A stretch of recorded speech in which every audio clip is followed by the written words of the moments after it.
Bonjour à tous.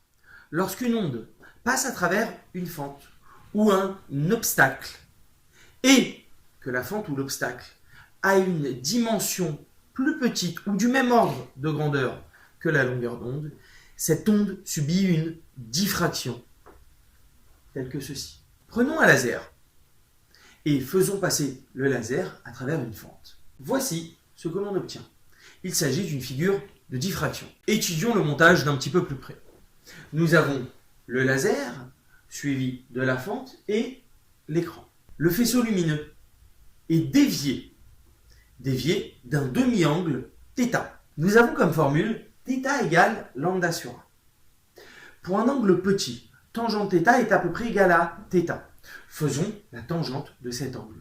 Je vous rappelle que tangente θ égale à opposé sur adjacent. Avec l'opposé, la moitié de la tâche centrale, d sur 2, divisé par l'adjacent. La distance entre la fente et l'écran, grand D. Donc tangente θ qui est à peu près égale à θ, égale à d sur 2d. Or, notre θ, qui valait lambda sur A, est aussi égal à d sur 2d. Nous pouvons donc en déduire la largeur de cette fente, petit a, avec a égale 2d lambda sur petit d. Cette diffraction nous montre que la lumière est une onde.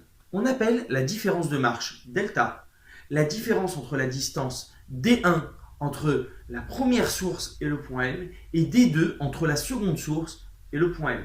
Delta est égal à d2 moins d1. Lorsque cette différence de marche delta est proportionnelle à la longueur d'onde, lorsque delta est égal à k fois lambda avec k1 entier, nous observons des interférences constructives. En effet, les ondes arrivent en phase. Lorsque delta est égal à k plus 1,5 fois lambda, avec k un nombre entier, nous observons des interférences destructives. En effet, les ondes arrivent en opposition de phase dans ce cas. Nous pouvons obtenir des interférences lumineuses à l'aide des fentes Young. Il s'agit de deux fentes rapprochées l'une de l'autre. Nous observons dans ce cas-là une figure telle que celle-ci. Nous appelons interfrange I la distance entre deux franges avec I égale lambda D sur B, B étant la distance séparant les deux fentes.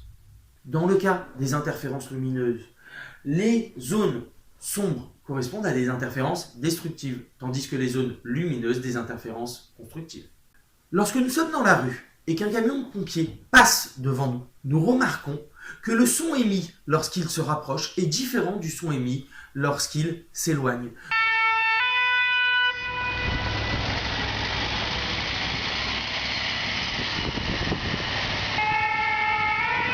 Ceci est dû à l'effet Doppler.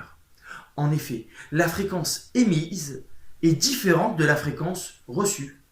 Fr, la fréquence reçue, est égale à Fe, la fréquence émise, facteur de 1 plus V sur C lorsque l'émetteur et le récepteur se rapprochent. Lorsque l'émetteur et le récepteur s'éloignent, Fr, la fréquence reçue, est égale à Fe, facteur de 1 moins V sur C. Avec V, la vitesse relative entre l'émetteur et le récepteur, et C, la vitesse de l'onde.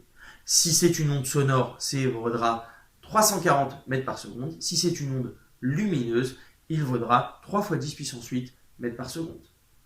Si vous avez aimé cette vidéo, n'hésitez pas à vous abonner, à nous laisser un petit commentaire, à visiter notre site vectorbac.fr et à laisser un pouce bleu.